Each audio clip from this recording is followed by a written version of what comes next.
Everybody wants success. Everybody wants everything that comes with success. And everybody defines it differently. But there are some things with success that are a trap. The higher a performer you are, the more you do, the better you get at whatever it is that you're doing. Success comes from hard work, and hard work yields more success. And when you are in that mode of creating and developing and finding a level of success, there's a trap.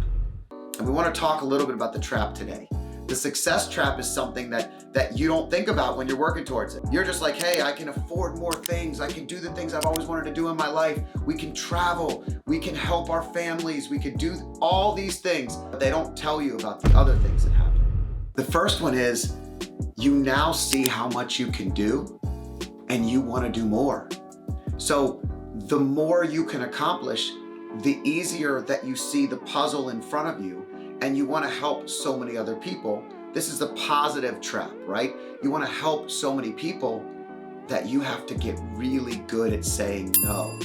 Did you ever think that you'd be so successful that you'd actually have to say no more often? See, the more you do, the more you have to focus on what you do and do you love it. The more success one has, the more opportunity that comes their way. Sometimes it's just investments. Sometimes it's new businesses.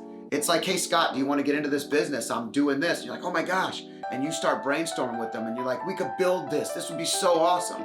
And then you think, when the hell am I going to have time to do that? I don't have any time to do that. How do we do this? And so you have to identify, where does that rank in your life? Is it something you've always dreamed of doing? Or is it something that's not right now? Maybe it's a table project, but success comes with it the trap of feeling like it's the ultimate Nike, right? Just do it.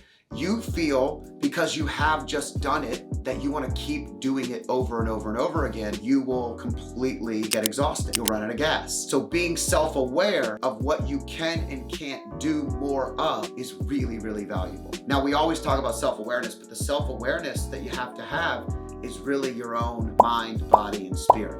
And so I say those three things because the brain needs to be stimulated. If you like success, if you like working hard, if you like helping people, you're going to love to have that brain stimulation. It could be overstimulated too. And the body can get run down. I can't tell you how many people I've met that the more successful they became, the worse their body got. The worse they were at showing up every day to be the best version of themselves. Harder to find time to eat the right things. All these things, it's again, a part of the mind, body, spirit, self-awareness. The spirit is always working towards something bigger than yourself. When you lose sight of that, that can be a really, really big trap. The next trap is identifying the takers. Could there be people that just want to take from you? Yeah, all over the place. And they don't even know they're doing it sometimes. Takers exist in a way where I had a great friend of mine who is handy. He would work all these extra hours and he'd be working at work and he'd work a long shift and he'd come home and we'd be getting ready to go to the gym or go out for the night and he's like, hey, I gotta go over to this person's house. They're having me help them redo their bathroom. And I was like, oh, you're helping them redo the bathroom? Yeah, it's just a quick job, just one day, a couple hours. And before you know it, the friend isn't even helping with the bathroom anymore. And now that couple of hours of help turned into them completely remodeling this person's bathroom. It's a 3, 4, 5 week project. The I'm gonna give my time to help a friend has turned into the friend taking and taking and taking.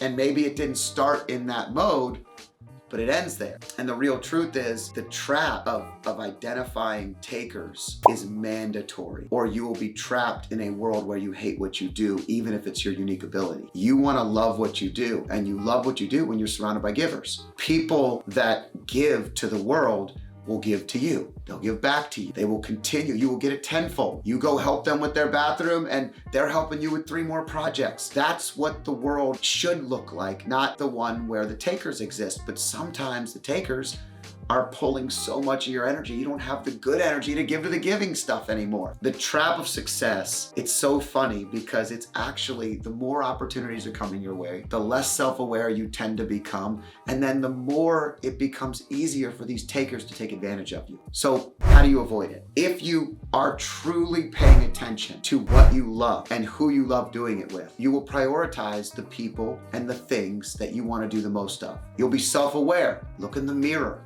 Identify. Are you showing up every day as the best version of yourself? What do you need more of? If you're exhausted, get more rest. Identify the time, schedule it.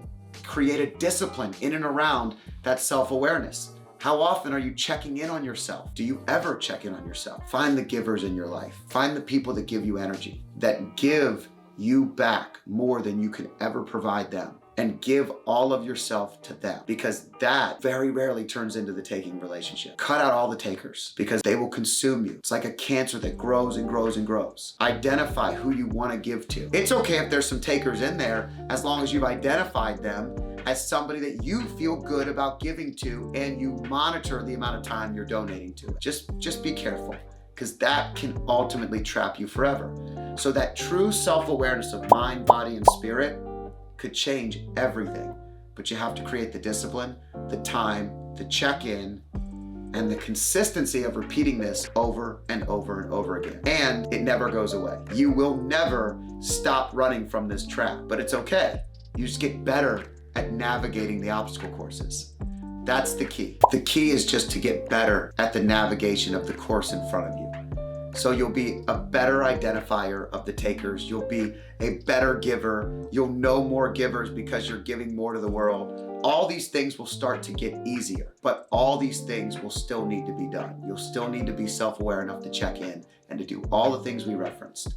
So good luck, and congrats on being successful.